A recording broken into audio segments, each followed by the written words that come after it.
मंत्री जी, गृह मंत्री द्वारा जो बयान दिया गया उसको लेकर राजनीति में घमासान मचा हुआ है, हर जगह विरोध प्रदर्शन हो रहा है, क्या कहना है इस पे आपका? देखिए, बाबा साहब लोकतंत्र के भगवान हैं और उनका अपमान 135 करोड़ जनता का अपमान है। जिस फूहड़ता से, जिस भद्देपन से देश की सबसे बड़ी महापंचायत में शपथ लेकर गृह मंत्री अमित शाह पहुंचे, उन्होंने उन्हीं का अपमान किया। और आज इसीलिए हम लोगों ने लोकतंत्र के भगवान का दूध से अभिषेक किया। हमारा लक्ष्य है कि प्रधानमंत्री की मति में सुधार हो और वो अमित शाह को बर्खास्त करें। ये देश, पहले इन्होंने देशवासियों के सामने गांधी जी का अपमान किया, नेहरू जी का अपमान किया, उनकी विरासत मिटाने का काम किया, और अब लोकतंत्र के भगवान का अपमान देश बर्दाश्त नहीं करेगा। मंत्री जी, जिस प्रकार विरोध प्रदर्शन चल रहा है, सपा है, बसपा है, आप भी हैं, क्या ये विरोध एक मंच पर नहीं हो सकता है क्या?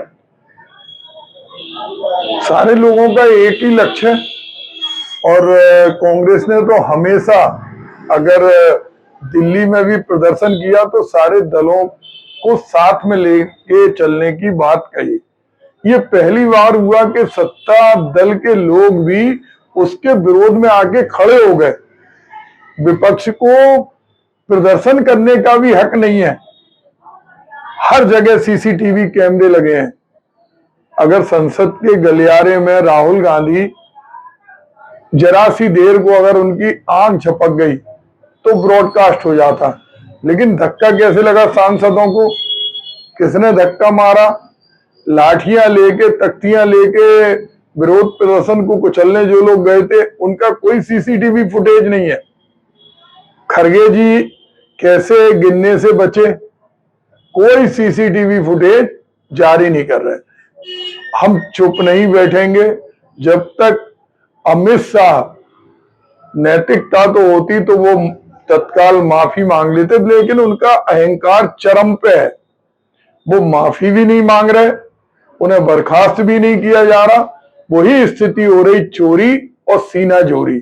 और बुंदेलखंड की माटी में हमने दूध से बाबा साहब का इसीलिए अभिषेक किया कि वो लोकतंत्र के भगवान हैं, जिन्होंने देश की 135 करोड़ जनता को, वो किसी जाति धर्म संप्रदाय की हो, किसी लिंग की हो, किसी क्षेत्र की हो, उस जनता को समानता का अधिकार दिया। मंत्री जी, लगातार वो कह रहे हैं कि जो बयान है वो तोड़ मरोड़ करके बयान पेश किया जा रहा है। आपने ऐसा कुछ नहीं किया। अगर पूरा बयान सुना जाए तो उसमें ऐसा कुछ नहीं है। पूरा बयान जारी कर देना। वो बयान कहाँ गायब हो गया? वो जिस तरह सीसीटीवी फुटेज गायब हो गए, वो बयान जारी क्यों नहीं करती भारतीय जनता पार्टी? उनके पास तो पूरी देश की मीडिया है, देश के सारा ब्रॉडकास्टिंग है। प्रधानमंत्री जी मन की बात में बता देना, पूरा बयान सुना दे। लेकिन वो बयान कहाँ गया?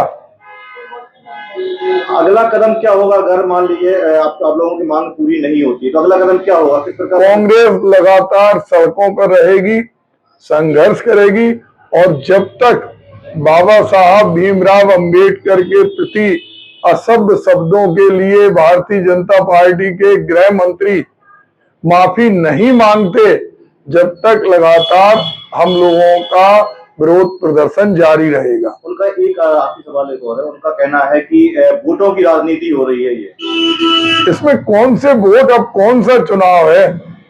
और कांग्रेस ने कभी वोटों की राजनीति नहीं की। महाराष्ट्र के अंदर संविधान का बेटा, कल उसकी जितनी बेरहमी से हत्या की गई, और राहुल जी उस पर पहुंचे तो उस पर वहां के मुख्यमंत्री कह रहे कि राजनीति करने आए। मुख्यमंत्री की जिम्मेदारी थी कि वो उसके घर जाते, उससे बात करते। एक दलित के बेटे के संग जिस नृशंसता से उसकी हत्या की गई, वो भी दुर्भाग्यपूर्ण है। और ये बताती है कि इनकी मानसिकता है कि जो भी बाबा साहब भीमराव अंबेडकर की विरासत को मानने वाले हैं, संविधान को मानने वाले हैं, उनके मुंह पे इन्हें ताला लगाना है, उन्हें देश में नहीं रहने देना है।